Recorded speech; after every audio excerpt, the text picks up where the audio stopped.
There was one play in Georgia versus Auburn that was so important that we changed the structure of Film Don't Lie. We had two plays of the game, an offensive and a defensive. If you're interested in the offense, that's Brock Bowers. That's in another video. We're focusing on Georgia's defensive play of the game. We were presented by Breda Pest Management, the official pest control of the Georgia Bulldogs. They protect Sanford Stadium. They protect you too. BredaPest.com. Also presented by ASW Distillery. They are distilled by dogs. 5 of the 6 founders graduated from UGA.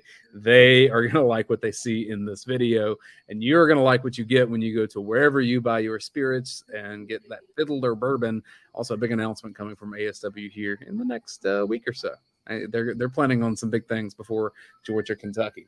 All right, Brent, we do Film Don't Lie here from UGAsports.com. I want people to subscribe to this video, like this, but I also want you to set up why this particular play was so important, because immediately we texted about it and said, we got to talk about this. It, like, situationally is beyond, like, most important play of the game, situationally. So opening drive, fumble, Auburn goes right down, QB run game, right down to score, second half, 17-10, you 6 plays, punt, you think you're going to go, you get a timeout, you end up punting.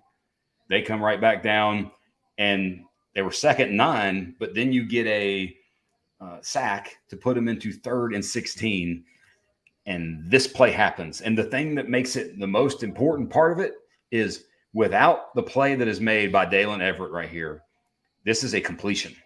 Like, this is a great throw. This is great execution. This is great everything.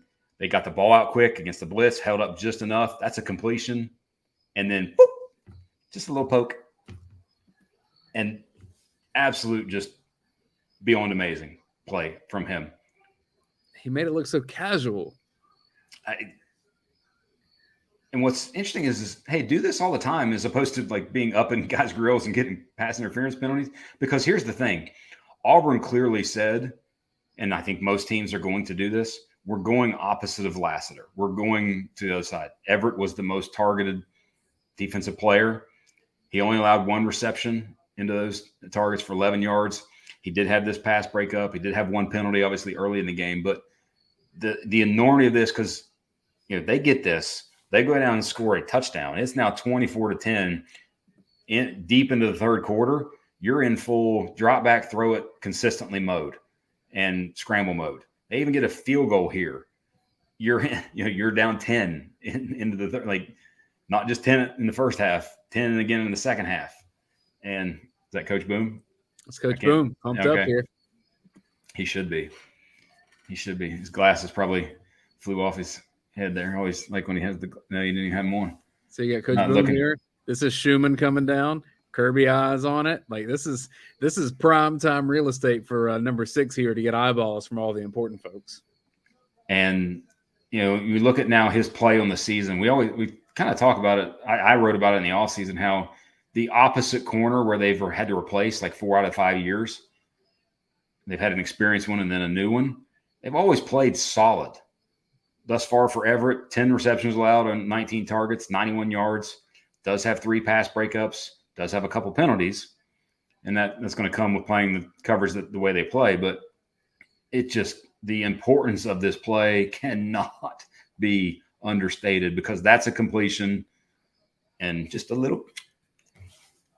That little perfect play there, at minimum, based on the quality of Auburn's kicker, saves Georgia 3 points, which you saw in this game was massive. If Georgia goes down 10, it's 2 possessions. It changes the calculus of everything that happens from that point on. Auburn's already run for over 200 yards at that point, right? So is it tougher to stop Auburn as Auburn tries to bleed the clock down? It's just all the factors of the upset get more difficult if late in the 3rd quarter you find yourself either down 10 or, worst case, even 14. Because I don't think that's a race because of that play. Auburn doesn't throw another pass. Mm-hmm. And Robbie Ashford plays the remainder of the half. And they just run, QB run, run, QB run, QB run, QB run, run, like the whole rest of the game. Yeah. Clock has to go down. Bowers may still be Superman and make it come back, but it wouldn't be quite as easy if Daylen Everette did not make that play. Critical for Georgia. It may be one that in the storybook of whatever this season is going to be, that may get forgotten. Doesn't need to be, because it very much could have saved the game against Auburn. There'll always be this video. There'll always be Film Don't Lie. And it'll always be there for y'all because it's stored on our YouTube channel. Make sure you subscribe to that, like it. Most popular Georgia channel out there. We are hitting 40K soon, and we are really excited about that because we've just grown a lot. And we love what we do. We like to do this, hang out with y'all, and we appreciate the support that you have for us. Appreciate the support that you have with Breda Pest Management and ASW Distillery. Tell them that you watch Film Don't Lie, and you appreciate them appreciating us. We'll see you next time here from Film Don't Lie from UG.